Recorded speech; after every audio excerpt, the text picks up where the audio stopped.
The Young and the Restless spoilers Friday's full September 19, 2025. Nikki had spent far too many years allowing Victor to dictate the pace of their marriage, to conceal truths beneath the guise of protection, and to steer the Newman legacy as though she were nothing more than a passenger. But in recent days, something inside her had shifted. Perhaps it was the culmination of the constant secrecy. Perhaps it was the awareness that their children were once again being dragged into conflicts born from Victor's endless appetite for control. Whatever the spark, Nikki was ready to confront him. Her interrogation of Victor was not born from suspicion alone but from exhaustion, the realization that if she did not press him now, the lies and half-truths would simply metastasize until they swallowed everyone in Genoa City whole. She pressed him not just for answers about business or money, but about his alliances, his manipulations, and why he continued to pit family members against each other as if they were pawns in a game he had invented, and only he could win. Victor, always the master at turning questions into opportunities, attempted to cloak his decisions in justification, suggesting it was always about preserving the family, securing the future, and ensuring Newman dominance. But Nikki saw through the performance. Her eyes reflected years of betrayal, forgiveness, and painful acceptance, and this time she wasn't sure forgiveness would be easy to come by. While the Newmans engaged in their own cold war of power and control, across Genoa City, Billy Abbott was once again entangled in schemes that risked destroying what little credibility he had left. Billy had spent years oscillating between moments of promise and spirals of reckless decisions, and now he found himself aligning with Cain, a man whose charm often concealed the ruthlessness of his ambitions. Cain pitched his plan like a gambler selling a sure bet, suggesting that if Billy could simply embrace the gamble, he could stake his claim not just in business but in destiny. Cain painted the picture vividly. The train was leaving, the opportunity was now, and Billy needed only to sign on without hesitation. But Billy, despite his reckless streak, was not blind to the implications. He worried about how Sally Spectra fit into the picture. Sally was not just a fiery presence in his orbit but a woman whose opinion carried weight, whose instincts about danger and deception often rang true. Billy worried that Cain's scheme could pull him into an abyss that Sally would refuse to follow, and if that happened, he could lose more than a business opportunity, could lose the tenuous stability of his personal life. Cain, however, brushed aside such concerns with the ease of a man accustomed to risk. He reminded Billy that Jill Abbott, the matriarch whose shadow loomed over them both, had no place in this decision. Cain spoke of independence, of breaking free from the grip of family names and reputations, and of the intoxicating possibility that Billy could finally bet on himself instead of bowing to expectation. Cain's words were both tempting and dangerous, whispered like the devil's bargain, encouraging Billy to step fully into a role that could either cement his legend or obliterate his credibility once and for all. The tension between temptation and caution left Billy suspended in a dangerous in-between, the flicker of madness in his eyes revealing he was already beginning to rationalize the risk. He even went so far as to say that he could persuade Sally to see it his way, as though persuasion could replace truth. Cain, satisfied with the spark he had lit, reminded Billy that he supported him fully, that he would stand by the gamble, but the underlying menace was clear: hesitation would be weakness. And weakness was something Cain had no patience for. Meanwhile, Sally herself had no idea just how deeply her presence at the Abbott mansion would influence the coming storm. She had come with the singular goal of finding Jack Abbott, the man who often straddled the delicate line between mentor and confidant, a man whose wisdom and stability had time and again pulled those around him back from the brink.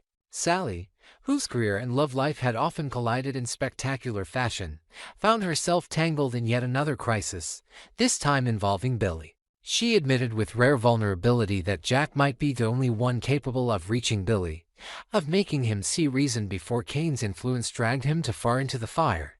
Diane Jenkins, never one to hide her skepticism, was quick to note that Sally's urgency might not only be about business or loyalty but about deeper personal entanglements. Diane recognized the subtle way Sally's voice lingered on Billy's name, the way her worry suggested more than casual interest.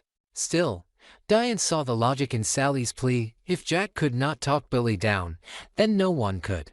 And so, with that sharp pragmatism she wielded like a blade, Diane urged Sally to call Jack, to draw him into this conflict before it spiraled beyond repair. The Abbott household had seen its share of confrontations, reconciliations, and betrayals, but this moment carried a unique weight. Jack was a man who had spent years balancing the competing needs of his family, always attempting to rise above the chaos while still getting dragged back into it. For Jack, stepping into this storm meant not only trying to rescue Billy but once again risking his own heart and sanity to salvage a brother who seemed determined to self-destruct. Sally's faith in Jack placed another burden on his shoulders, one he might accept because he knew all too well the pain of watching loved ones crumble. Diane's voice lingered in the background, skeptical yet resigned, as if she already foresaw the heartbreak such involvement would bring. As Sally moved to call Jack, the threads of these separate conflicts began to weave together into a larger tapestry of betrayal and choice.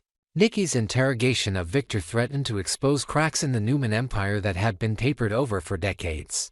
Billy's flirtation with Cain's reckless scheme threatened to destabilize not only his life but the Abbott legacy itself. Sally's desperation to involve Jack spoke to the enduring power of the Abbott family to rescue themselves in equal measure. And Cain, ever the opportunist, stood at the edge of it all, manipulating with a gambler's grin, convinced that with the right push he could reshape not only his fate but the fates of those around him. The drama of Genoa City had always thrived on such intersections, love strained by ambition, loyalty tested by temptation, and families torn apart by secrets disguised as strategy. Nikki's questions to Victor hinted at truths that could unravel marriages, legacies, and fortunes. Billy's gamble, if taken, could leave him standing atop a pyre of burned bridges. Sally's insistence that Jack intervene could reopen wounds that Jack had fought hard to heal. And Cain's calm confidence carried the chill of inevitability, the sense that no matter which choice Billy made, Cain would find a way to profit. What none of them fully grasped was how quickly such choices reverberated. Nikki's confrontation could echo into Newman Enterprises, altering alliances with Victoria, Nick, and Adam. Billy's recklessness could fracture the fragile trust he had only just begun to rebuild with family and colleagues. Sally's plea for Jack's guidance could awaken emotions Jack had buried beneath layers of responsibility.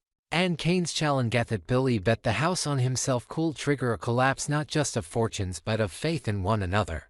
The night was young, and Genoa City thrived on nights like these, nights where marriages strained under hidden truths, where family bonds teetered on the edge of betrayal, and where one gamble, one whispered promise, one unanswered call could change everything. Cain had always possessed a knack for prodding insecurities until they erupted into opportunities, and with Billy Abbott, that talent found fertile ground. As their tense conversation unfolded, Cain sharpened the blade by invoking Jill Abbott, the matriarch, whose approval Billy had craved and resented in equal measure for most of his adult life. Cain posed the question deliberately, asking if Billy's sudden hunger to claw back control of Chancellor Industries was really about strategic ambition or nothing more than a vendetta born of Jill's decision to cut him out. The words sliced deep because they struck at the core of Billy's restless identity, that ceaseless battle between proving himself and defying the shadows of those who doubted him. Billy's eyes narrowed, his temper sparking in the familiar way that so often led him into reckless choices. He snapped that Cain had no right to speak on Jill's behalf, that her decisions were not Cain's weapon to wield against him. Yet beneath the anger was the truth Billy could not fully deny. The sting of being sidelined by Jill had never left him, and Cain knew exactly how to exploit that wound. Rather than press too hard, Cain shifted tactics with a predator's patience, steering the conversation toward Billy's long-standing hatred for Victor Newman. He reminded Billy that grudges were dangerous things when they controlled a man, that a vendetta could blind him to strategy and lead him straight into failure. Cain's voice dripped with condescension as he warned that Sally might see through his emotional recklessness, that if she believed Billy was simply using her as a prop in his war against Victor, she might abandon him. The insinuation was cruel but calculated, an attempt to isolate Billy from his closest ally by sowing doubt. Billy bristled instantly, brushing off the suggestion with a sharp retort that Sally was none of Cain's concern. His obsession was not with Sally's loyalty but with the revenge he craved, a vision of Victor humbled, pleading, stripped of his usual untouchable authority. Billy leaned forward with dangerous conviction, demanding Cain hand over the software he had dangled like a carrot, promising that together they would watch the great Victor Newman beg for forgiveness. His words were more than reckless bravado, were the declaration of a man on the cusp of another self-destructive spiral, blinded by rage and desperate for validation. Elsewhere in Genoa City, beneath the softer glow of the park lights, Jack Abbott found himself in an uneasy alliance of concern with Nikki Newman. Though they belonged to rival families and bore the scars of countless battles fought in boardrooms and living rooms alike, the shared burden of loving someone as self-destructive as Billy had brought them together for this rare conversation. Jack admitted his growing fear, confessing that his brother seemed convinced Cain held the key to all his dreams. That Cain had promised him the world and Billy was buying into the fantasy with dangerous fervor. Jack's voice carried the weary tone of a man who had been through this cycle too many times, watching Billy reach for salvation in all the wrong places, pushing away anyone who dared to question him. He spoke with bitter resignation of how Billy had even returned Jack's financial support, as if severing the safety net were proof of independence rather than a free fall into Cain's trap. Nikki listened with empathy, recognizing the same destructive patterns she had witnessed countless times within her own family, the cycle of rebellion, pride, and ruin. But their quiet conversation was shattered when Victor arrived, his presence immediately altering the energy in the park. The patriarch of the Newman clan was rarely pleased to see Nikki in deep conversation with an Abbott, much less Jack himself, the man Victor had alternately battled and respected for decades. His disapproval was palpable, his skull a silent accusation that Nikki had betrayed him simply by speaking to an enemy. For a moment, tension hung heavy, the ghosts of old rivalries resurfacing in the charged silence. But before Victor could unleash the full weight of his anger, Jack's phone rang, and the name Diane flashed across the screen. Her voice was urgent, telling him that Sally needed to speak with him immediately about Billy, that the situation was unraveling faster than anyone had anticipated. Jack's heart sank because he already knew what that meant. Lily was slipping further under Cain's sway, and time was running short. With an apologetic glance at Nikki, Jack excused himself, saying he had to leave at once, torn between his duty to his brother and the impossibility of protecting him from himself. After Jack hurried away, Nikki turned to face Victor, her patience worn thin by his brooding anger. She reminded him that Cain Ashby was not simply a nuisance but an active threat, a man skilled at exploiting weaknesses and willing to use anyone to achieve his goals.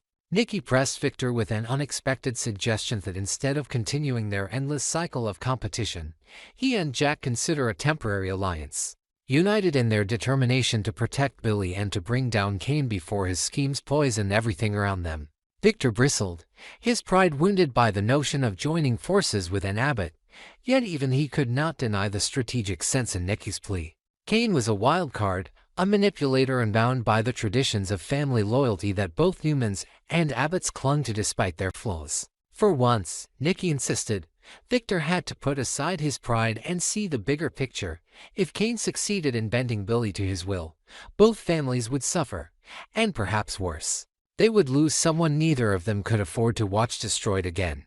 As the night deepened, the stage was set for battles both personal and corporate, betrayals whispered and alliances forced into existence by necessity. Billy's reckless thirst for revenge threatened to collapse everything he had rebuilt, his obsession with humiliating Victor leading him straight into Cain's waiting trap. Jack, torn between responsibility and futility, rushed to answer Sally's call, already knowing that saving Billy might require sacrifices he was not sure he could make. Nikki, caught between loyalty to Victor and compassion for Jack, began to envision an unlikely partnership that could reshape the balance of power in Genoa City. And Victor himself, ever the unyielding patriarch, was forced to consider that even his strength might not be enough to face this storm alone. The echoes of these choices would ripple outward. If Billy succeeded in provoking Victor, the fallout could ignite a Newman-Abbott war fiercer than any before. If Cain's gamble paid off, he could rise as a power player neither family had anticipated, cementing his influence in ways that could not easily be undone. And if Jack and Victor did unite, however briefly, it could alter the very fabric of their rivalry, proving that even sworn enemies might stand side by side when survival demanded it. In Genoa City, nothing was ever simple, and every decision carried consequences that lingered long after the moment had passed. As these threads began to converge, the question was not whether lives would change but how much would be lost in the process, and who would be left standing when the dust finally settled. Victor Newman had long perfected the art of wearing confidence like armor, and when Nikki pressed him for clarity on Cain, he responded with the ease of a man who never admitted uncertainty. He assured her that Cain had already been handled, that the threat posed by the Australian schemer was not nearly as great as others believed. Nikki, however, was not so easily appeased. She had lived through too many of Victor's half-truths, had endured decades of his tendency to dismiss her concerns until the danger was already at their doorstep. She demanded specifics, asking what his plan truly entailed, how exactly he intended to neutralize Cain's schemes before they corrupted Billy and, by extension, destabilized everything that linked the Newmans and Abbotts in fragile balance. Victor's reply was cryptic, a declaration that Cain no longer had options left, and that the so-called secret weapon Cain had dangled before Billy would inevitably be delivered into Victor's control. Nikki's unease deepened at the vagueness of his tone. She asked what weapon he was referring to, her voice sharp with the need for transparency. But Victor, with that maddening mixture of paternal dominance and strategic aloofness, told her to stop worrying. The situation, he said, was already coming to its conclusion, and all she needed to know was that the end would come swiftly. It was the kind of reassurance Victor had given countless times before, equal parts promise and warning, and Nikki could only stand there, torn between trusting him and fearing that his overconfidence was the very crack Cain intended to exploit. Across town, the Abbott mansion was a place of escalating unease as Jack returned to find Sally waiting for him, her face tight with the mixture of worry and desperation that only Billy Abbott could summon. She wasted no time in confessing the depth of her concern, telling Jack that Billy was risking everything: his career, his stability, and their relationship in this reckless attempt to reclaim Chancellor. Her words carried the tremor of someone who had tried reason and failed, someone watching the man she cared for spiral deeper into obsession. She confessed that Billy's fixation had blinded him to common sense, that every logical argument was drowned out by his hunger to prove himself. Jack, though unsurprised, felt the familiar weight of dread. He had lived this cycle before, had watched Billy charge into dangerous schemes under the illusion of control, only to collapse under the consequences. He acknowledged quietly that they had endured this exact storm too many times, that Billy's self-destructive patterns were tragically predictable. Seeking clarity, Jack pressed Sally about the roots of this latest spiral, wondering aloud if it had any connection to the collapse of Abbott Communications, that ill-fated launch that had ended in cancellation and left reputations smoldering. Sally confirmed with grim resignation that the company was already bankrupt, that the dream had collapsed beyond salvaging. Her concern was no longer tied to professional ventures but to Billy himself. She admitted she was there not because of ambition but because she loved him, because she could not watch him drown himself in illusions without trying to stop it. With a heavy sigh, she added that Cain's plan was not only dangerous but outright illegal, and that Billy's insistence on joining him would drag them both into a disaster neither could escape cleanly. Jack, his brow furrowed with the skepticism of a man who had seen every form of corporate betrayal imaginable, asked bluntly what exactly Cain's plan entailed. Sally hesitated, then dropped the revelation like a stone in the silence. Cain had developed had acquired a new AI program capable of infiltrating the networks of any corporation and seizing control from within. It was not just about gathering information but about manipulating systems so thoroughly that financial records would appear falsified, management decisions would seem catastrophic, and companies would crumble under the illusion of mismanagement. The enormity of such a claim shook even Jack, who was no stranger to corporate espionage. He immediately objected, insisting that the major corporations, including Newman Enterprises and Abbott, had invested heavily in cybersecurity defenses precisely to prevent such intrusions. It was inconceivable, he argued, that such a system could bypass protections designed by the most advanced experts in the world.